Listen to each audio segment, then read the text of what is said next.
Back in 2023, Kawasaki introduced a couple of very exciting motorcycles for their 2024 lineup, starting with the Ninja 500. I've made a review of that bike. Go check that out. That motorcycle has a 451cc engine, never seen before in Kawasaki's lineup, which was the replacement to the Ninja 400 with its 399cc engine. And the other bike that they released that stirred up a lot of conversations was the Ninja E1, Kawasaki's first ever full-size electric motorcycle, which I've made a review of that bike as well. Go check it out. And the most recent one that Kawasaki announced closer to November of 2023 is the bike you are looking at right now. The highly sought after and anticipated Kawasaki Ninja 7 Hybrid, or HEV, hybrid electric vehicle. And this is what we're going to be doing today. We're going to go wheel to wheel and everything in between on this motorcycle and see if hybrid is going to be the future of motorcycles. If everybody hates electric bikes and governments and regulations hate internal combustion engines, well, does that leave us with a hybrid motorcycle only in the future? We're going to answer that question, and we're going to see everything this bike offers at the price point that it is. Then we're going to get on it, go out there, ride this hybrid power plant, and see how it differs from its electric and or fully internal combustion engine counterparts. And then I'm going to quantify my thoughts and give this exciting bike my Emmy score.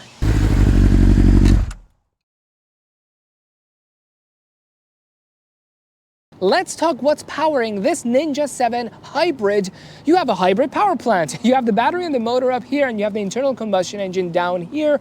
The internal combustion engine is straight out of the Ninja 500. So this is a 451cc engine, putting down the exact same power figures as the Ninja 500. Should be plenty of power for this motorcycle, but it's further hooked to this electric motor and its battery, presumably the same units from the E1, the fully electric Ninja. That's the only way it makes financial sense, because this came from one bike that Kawasaki already has, that came from another bike that Kawasaki has, together making this bike that Kawasaki has. Except that's not the case, because E1 has all this space up here to dedicate to batteries. It doesn't have an engine.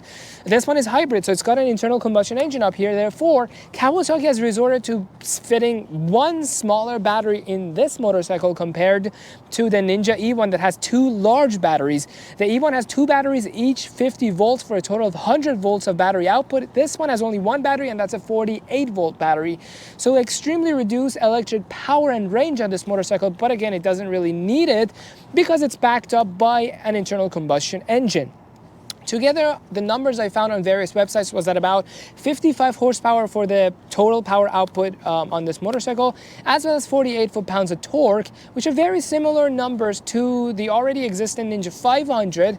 So I assume the existence of this battery and motor is not to actually increase performance of this bike, rather the fuel range, to make it more fuel efficient, essentially what this is for. It's exactly the same type of philosophy behind Prius versus some high-end Porsche cars that are hybrid for their performance.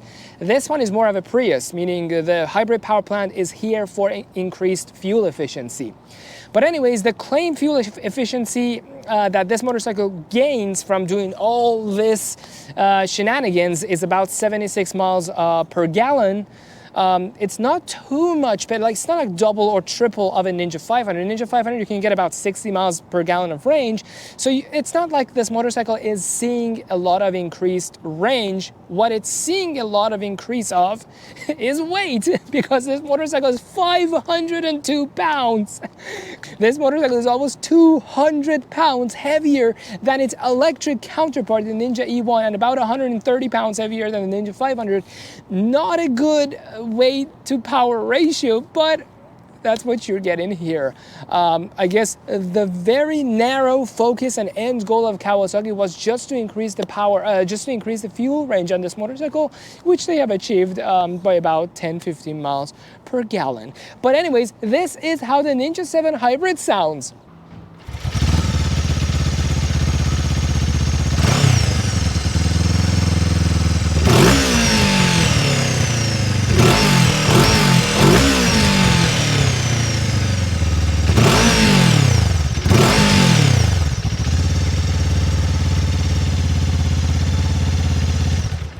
Now let's talk design on the Ninja 7 Hybrid, which is a very interesting topic because at the first glance, it looks very similar to the Ninja E1 and the Ninja 500. It has shared elements from those two bikes. The color is shared between it and the Ninja E1, and the features are shared. The facial features and the body features are shared between it and the Ninja 500, except it's very different once you start going panel by panel.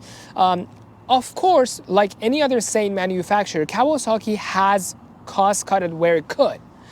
Anytime they could have shared a part on this motorcycle and all the other Kawasaki's they're building, they would have. Like the mirrors are the same, like the front face of this motorcycle is the same, like the muffler is the same as the Ninja 500, the tail light and the headlights are the same, the fender and the front tire, the rim design, all of those are the same. What's different is where they had to make it different, because this motorcycle, of course, is fundamentally different than either the E1 or the Ninja 500. Because its guts look different, you look at the side, the engine is in a different place. It's got an engine and an electric power, unlike the other two that have either or.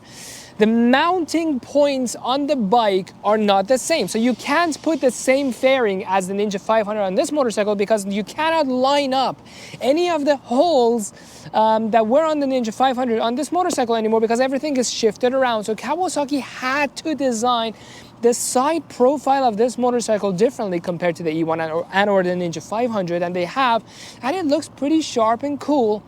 With one downside, the majority of the features on this motorcycle are blanks. They are fake. There are two flying buttresses up front next to the headlights. Only one is functional and the other one is blank for some reason. It throws off the symmetry and it makes the bike a little cheap looking. Or the vents that are on the side of the seat, they're both fake, even though you might think this vent entry here goes to this channel, runs across along the motorcycle and goes out the end. It actually has nowhere to go. The air just gets stuck in the motorcycle. I assume it's just to cool down the battery components, but it's a dead end. It's a blank back there. It's just a thing with hybrid vehicles in general. I don't know why, whether it's a car or a motorcycle, it just has to be filled with blanks. How much extra would it have cost to just replicate the same flying buttress that's on this side, on the other side, instead of making an entirely different part, blanking it out? Maybe there is some sort of wiring issue back there that they can't open up this side of the flying buttress and let air pass through for symmetry. I don't know what the reason is. Or the same case with those blanks back there. It just makes the motorcycle look a little cheap. It gives the sense that you could have had something, but they're not gonna give it to you. They're just giving you a fake one. It just feels a little weird riding a motorcycle with all these blanks around it. But that's the case around this motorcycle. The only really downside in the design of this bike. One other design characteristic on this motorcycle is that it's almost halfway between a fully faired sport bike and a naked motorcycle. You look at it, you can't really call this either or. It is kind of a naked bike because you can access the oil filter that's right down here staring you in the face. A lot of the components on the side, the engine and the batteries, are visible. You can see them. But at the same time, there are just these little bits and bobs of plastic covering the surroundings of this motorcycle, giving you the illusion that it is a fully faired motorcycle, but it really isn't. You can see a lot of components on this motorcycle. The initiator of this design, the one that started it all, was the Ninja H2 back in 2015. That, I believe, was the first motorcycle that started this trend in Kawasaki's lineup, a motorcycle that's supposed to give you a false sensation that it's a fully faired motorcycle, except all the guts are showing. And this motorcycle is the same, so you can't really call this a naked bike, or you can't really call it a fully faired version, except there is a fully naked version on this motorcycle with even fewer pieces of plastic and fairing around it, the Z HEV, the Z Hybrid. But this motorcycle, compared to the Z7 Hybrid, has just more plastic around it. It's a little less naked, I guess. Now, what is under the seat on the Ninja 7 Hybrid? Well, let's figure that out. To open the seat up, you're gonna need the key. And this one does have a regular key. You don't even get the option to go keyless, which is fine by me. I don't really like keyless motorcycles anyways. But on the Ninja 500, you did have the option to get a keyless motorcycle. On this motorcycle, you don't. This is all you get. You get a regular key. You put it where 99% of Kawasaki's keyhole is at, which is under the tail. You put the key in there, you twist it, and you can remove the pillion seat, the passenger seat, And when you remove this, you realize back here is exactly the same design and shape and infrastructure as what's on the Ninja 500, as what's on the Ninja ZX4RR, as what's on the Ninja E1. All these Ninjas that have the same-ish platform, they all share the same rear end. And there is always a cable in the exact same place. And when you pull that cable, you can open the front seat. But before we get to the front seat, you can remove this plastic cover here, and there is a pretty good depth to this back storage place here. You can actually fit quite a good amount of stuff down here. If you choose to take the toolbox out, you can even open up more space to put more stuff in here. And when you pull the cable, you can get access to the front seat. And when you do that, you realize you have a pretty good amount of storage back here towards the actual battery, the regular battery, not the electric battery of the motorcycle, but the battery, the auxiliary one. You have a little bit of room around it, but it's far less space here than other types of Kawasaki's that are not hybrid, because the hybrid power plant is taking up all this space. So this is essentially the amount of space you get under the seats on the Ninja 7 Hybrid. Now let's talk technology on the Ninja 7 Hybrid, starting with the fact that you borrow a lot of goodies from the electric-only version of this bike, the E1. If you push this HEV/EV button that's on the handlebar, this motorcycle can go completely electric, like the E1. It will not kick in the internal combustion engine unless the battery drops below a certain level and it turns it on to charge the battery back up again. When it is in the EV only mode, which is very useful at night if you, for example, want to move the bike around in your garage, or if you live in an apartment and you have a carport, you don't want to wake everyone up, or if you're indoors and you want to move this motorcycle around, you don't want to release all this fume all over the place, you can put it on the EV mode and not ever have the internal combustion engine come on. You can move the bike around.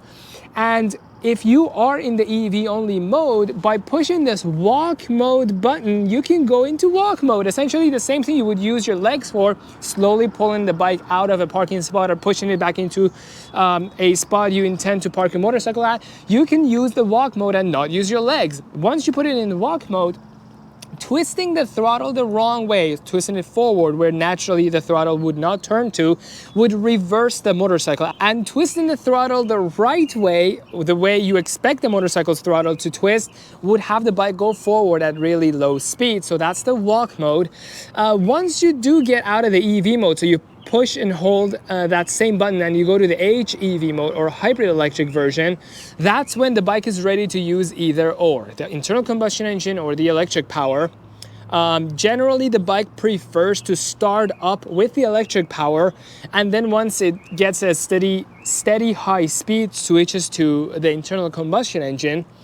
In that mode, you can have either the automatic transmission or the manual transmission, and that's one of the more controversial points about this motorcycle. You don't have a clutch lever and you don't have shift pedal on the left. This motorcycle is automatic if you choose it to be automatic, and if you want it manual, it's essentially like a car. You have a plus and minus pedals on the handlebar. You can go upshift, downshift. The most manual it gets is essentially you pulling on these two levers. Otherwise, there is no clutch to feather or to play with, and there is no shift pedal. It's not a DCT though, like the Honda Rebel 1100 that I reviewed, which was a DCT. This one is a single mechanism of transmission versus a DCT that essentially has two transmissions side by side for maximum efficiency and maximum shifting speed. This motorcycle only has one set of transmissions, so it's essentially the same transmission you have on your non-automatic motorcycle, except the computer does the work of holding in the clutch and letting go of it for you. You also get the same TFT screen on this motorcycle compared to a lot of other Ninjas, except something funny about this one is when you switch it on and then immediately switch it back off, the screen takes its time, fully loads up, goes through all that animation, even displays the screen for a second or two, and then starts shutting down.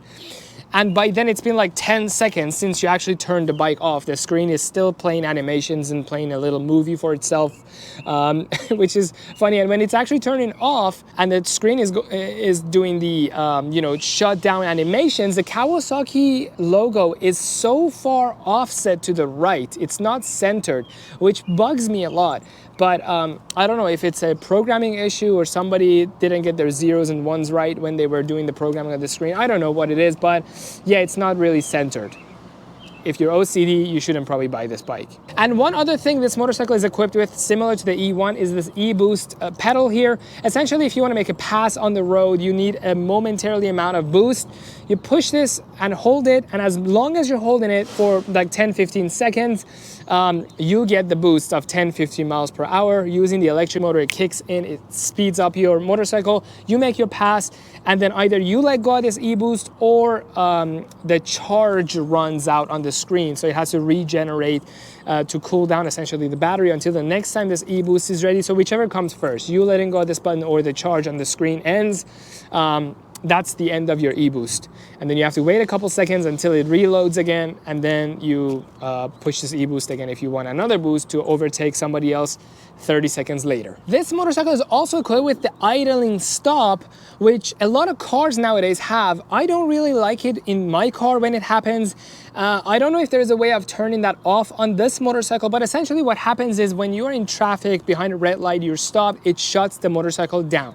It shuts the internal combustion engine essentially down. If you're on electric power, you continue to be on electric power. If you were previously using your internal combustion engine, it'll go out, it'll die while you're waiting behind the red light. Once you start accelerating again, it turns the engine back on. I don't really like that in a car, but we'll see out on a ride if it becomes annoying and a nuisance, and maybe I find a way to turn it off. But anyways, this motorcycle does have the auto shut off to conserve further fuel. You also have automatic launch position finder, or ALPF, which essentially means no matter in what gear you are, when you come to a full stop, the bike returns to first gear. Even if you were at like fourth gear in the manual transmission mode and you come to a full stop, it drops down to first gear so that you start off again with the maximum power, so you can never start second, third, fourth gear. It always goes back to the first gear. I don't know if that's helpful, but I generally do that. When I am on my motorcycle and I come to a red light, I do manually shift down to 1, but this does it for you. And with all of that out of the way, I think you and I are ready to take this hybrid powered motorcycle out on the road and see how it rides. But before we do that, a huge shout out to Bellevue Motorsports for allowing us to take this motorcycle out on the road and show it to you guys. Go check out Bellevue Motorsports. Their website is gonna be in the description section of this video. Go check out their inventory. They have some of the coolest motorcycles. Being a Kawasaki / MV Agusta dealer, they have a lot of exciting bikes. Go check them out, Bellevue Motorsports. And with that, let's go and ride this bike. All right, let's go ride this motorcycle. Essentially, this is how it works. So over here, you push this button down. Now since it's in sport mode, the engine comes on immediately. If you go to eco mode, it's gonna conserve even more fuel. If you go to EV mode by pulling this down, see, now it's in EV and it's in AT, automatic transmission. So essentially, go ahead and put it in 1, and now it's in EV mode. See, you can ride around in this EV mode for a while, I guess. Oh, almost. See, actually went to gear 2 now and went into gear 1 now, even though it's in electric. Now if you hold this walk button, it goes into walk mode on the electric mode. Front is reverse like that. Backwards throttling is forward. There you go. And then if you push the walk button and push and hold it again, it's going to come out of walk mode. Now it's back to EV mode. So it goes forward faster, but it does not go backwards.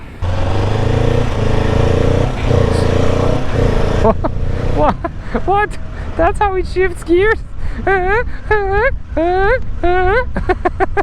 It went through the gears so fast. The electric power is not what's getting the engine, internal combustion engine is not what's getting us started. It's the electric power. You can hear it spool up. Hang on, let me go over here and then show you guys. Do you hear that? Oh my god, what is that? Oh, it's super bad at shifting gears. Okay, yeah, this is like a beginner motorcyclist human shifting gears, this computer. It's definitely needs some getting used to. Whoa.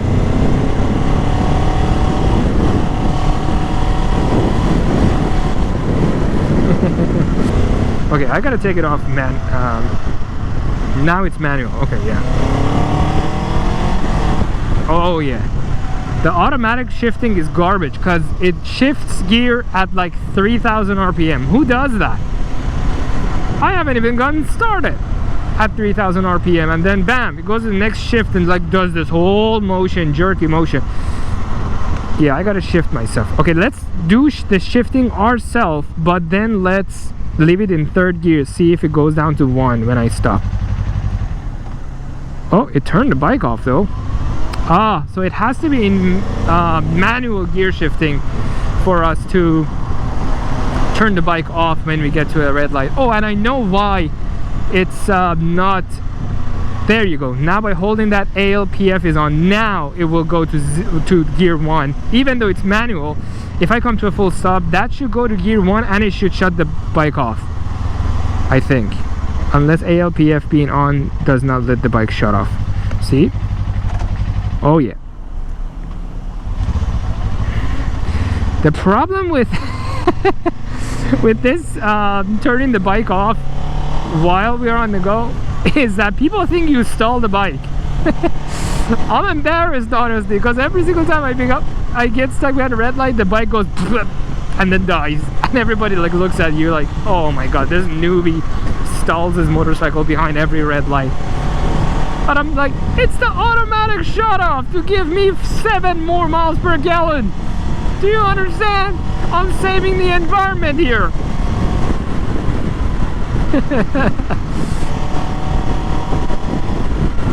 Why is it not going to 6th gear? Is my speed not worthy of 6th gear? And now it went to 6th gear without even me telling it. Okay, well, so the automatic shifting is garbage and the manual shifting is not so manual because I don't have any autonomy on my own to shift gears. The bike does it when it feels like it anyways.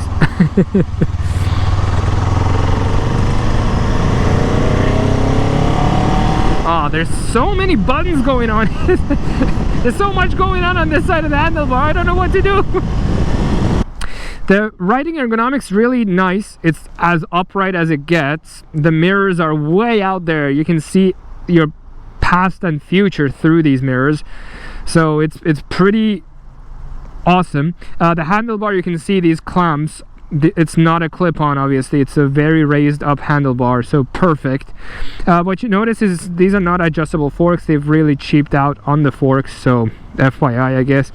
Oh, that was the Harley Davidson Livewire Mulholland. I reviewed the Del Mar. If you want to go check out that video, if you want to see the fully electric Harley Davidson, go check out my channel. Oh shoot, we almost forgot to test the e-boost. Whoops, we gotta go do that.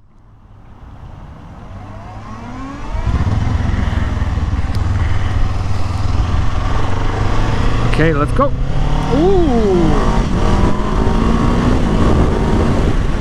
Oh yeah, okay. Boost mode is definitely a functional thing on this motorcycle. It does increase the power. See? Oh, now we're out of boost mode. I didn't even use it for 5 seconds. How did it die?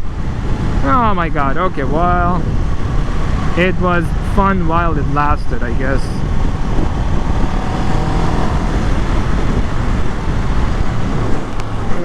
Changing lane. Alright, well, let's bring the bike back to Kawasaki. It's definitely a very cool bike. It's, again, Kawasaki. Kawasaki always does that. They have this really good idea, but they just execute it in a weird way. Why am I not going? Oh, there. It's like you're putting all this funding into this motorcycle. I mean, do it once and do it super right. It's not a bad bike, but it's something. And now on to the ME score for the 2024 Kawasaki Ninja 7 Hybrid ABS. In the commuter category, the Ninja Hybrid gives you LED lighting for better visibility, TFT screen, ABS, and an environmentally friendly hybrid power plant that gets you around 80 miles per gallon with the option to go all EV only with the famous walk mode. The Ninja Hybrid's price is alright. At $12,500, getting a bike that's essentially a Ninja 500 with additional features, you're not getting the worst deal. The Ninja Hybrid earns a 17 out of 20 in the commuter category.